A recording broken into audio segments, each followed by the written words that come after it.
The people from the Victorian era, stretching from 1837 to 1901, had a unique and elaborate way of mourning their dead, with customs ranging from the macabre to the superstitious. These traditions offer a fascinating glimpse into how a society shaped by high mortality rates dealt with the inevitable.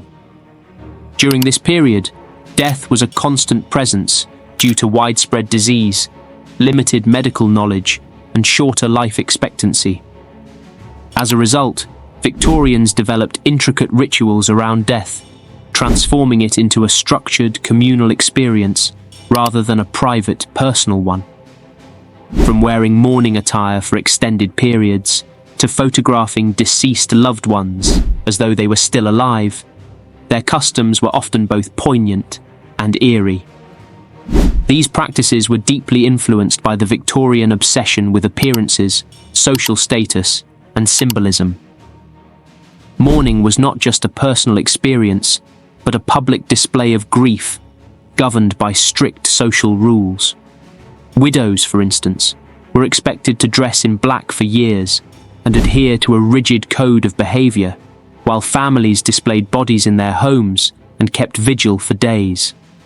Superstitions also played a major role, with people covering mirrors to prevent the deceased's soul from being trapped and carrying bodies out of homes, feet first, to ward off further deaths.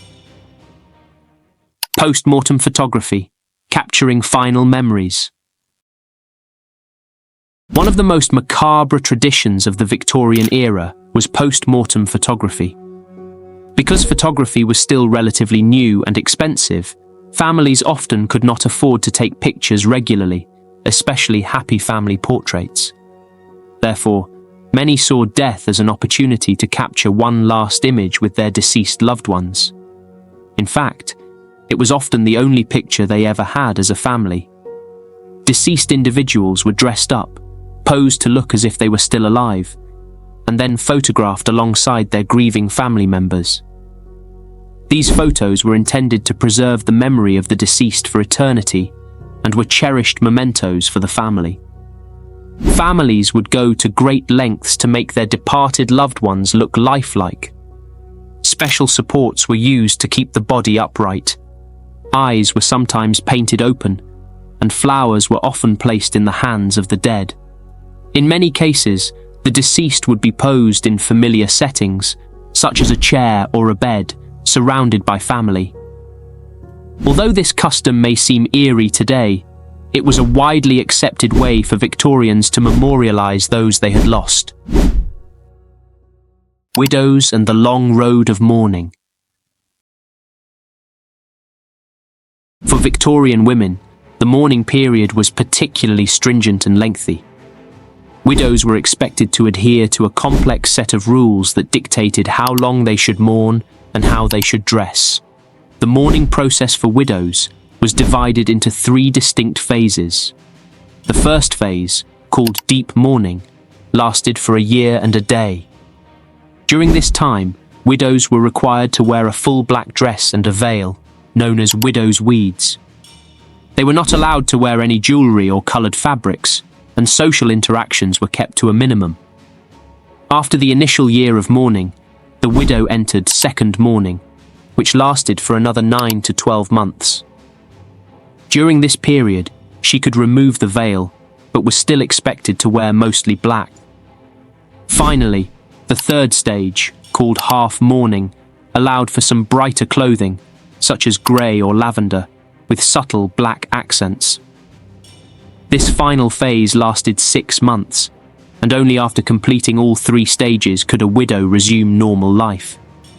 For many women, the mourning period could consume several years of their lives, especially in a time when death was a frequent visitor. It wasn't only widows who were expected to mourn. Relatives of the deceased also wore mourning attire, sometimes for up to 2.5 years. With death so common, many people spent significant portions of their lives dressed in black. Tear vials, collecting tears for the deceased. One of the more peculiar customs of the Victorian mourning period involved the use of tear vials, also known as lacrimatories. These small glass vials were used to collect the tears of mourners during funerals. The vials, often stoppered with cork or rubber, were held up to the mourner's face as they wept, capturing their tears. These vials were then presented to the deceased's family as a token of remembrance, showing how much the deceased was loved and missed. There was also a practical side to the use of tear vials. Once all the tears had evaporated, it was seen as a sign that the mourning period could come to an end. The Victorians had a way of intertwining practicality and sentimentality in their customs, and the tear vial was just one example of how grief was ritualized in every aspect of mourning. Keeping vigil by the dead. Another strange custom of the Victorian era was the requirement to never leave a dead body alone in the house. After death, the body of the deceased would be displayed in the family parlour for several days. During this time, someone was expected to sit with the body at all times, day and night.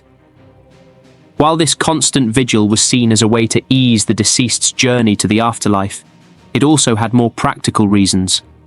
In an era when the fear of premature burial was very real, sitting with the body ensured that the person was truly dead. Additionally, keeping watch over the body prevented animals, particularly rats, from disturbing it.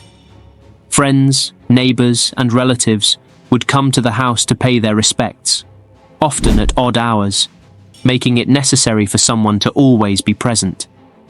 This practice created a communal form of grieving, but it also added a burden to already grieving families. Covering mirrors and shiny objects. One of the more mystical customs involved covering all mirrors, portraits, and shiny objects in the house with black crepe cloth. Victorians believed that mirrors, in particular, held the power to trap the souls of the dead. It was feared that if a mirror wasn't covered, the deceased's spirit might get stuck inside it, unable to pass on to the afterlife. Additionally, if someone saw their reflection in a mirror after a death had occurred, it was thought that they would be the next to die. Beyond the spiritual concerns, shiny objects were considered inappropriate in a house of mourning. The reflective surfaces of mirrors, vases, and other items were thought to disrupt the somber mood of the grieving family. Covering these objects was seen as a way to subdue the environment, creating a more fitting space for mourning. Displaying the dead in the parlour. In the Victorian era, funeral homes as we know them today didn't exist. While there were facilities for embalming, most wakes and funerals took place in the home, specifically in the family parlour. The body of the deceased would be placed in a coffin and displayed in the front room of the house for several days before burial. During this time, friends and family members would visit to pay their respects and offer condolences to the grieving family. Because of the lack of modern embalming techniques, the presence of fresh flowers was crucial. Flowers were used not only as decorations, but also to mask the smell of decomposition. In warmer months, when bodies decayed more quickly, the abundance of flowers helped to cover the unpleasant odours that would inevitably fill the house. Mourning jewellery, keeping the deceased close. Victorian mourners also had a unique way of keeping their lost loved ones physically close, even after death, through the wearing of mourning jewellery. This jewellery often incorporated a piece of the deceased's hair, which would be braided or coiled and placed inside lockets, rings, or brooches. Mourning jewellery served as a constant reminder of the departed and allowed the wearer to carry a piece of their loved one with them wherever they went. Jewellery designs varied depending on the age and status of the deceased. For example, white enamel was often used to signify that the person who had passed away was an unmarried woman, while pearls represented the death of a child. These intricate pieces were both personal and symbolic, offering a way to mourn publicly while also honoring the memory of the deceased. Superstitions surrounding death. Victorians were deeply superstitious, particularly when it came to death. Many believed that the presence of a corpse in the house could invite further misfortune or even more deaths. As a result, several precautions were taken to ward off bad luck. For instance, clocks were stopped at the exact moment of death to prevent time from carrying away more lives. Additionally, the body was always carried out of the house feet first to ensure that the spirit didn't look back and cause another death in the family. Victorians also believed that if a family photograph wasn't turned face down, the deceased's spirit could possess the living. These superstitions reflect the fear and uncertainty surrounding death during this era, as well as the lengths people went to in order to protect themselves from the unknown. Today, many of the Victorian mourning customs seem strange, eerie, or downright unsettling. However, for the Victorians, these rituals were deeply meaningful, offering structure in a time of great sorrow. Their customs allowed them to express their grief in ways that were visible, ritualized, and socially accepted. I hope you liked this video. Do subscribe to our channel, Medieval Mind, for more videos like this.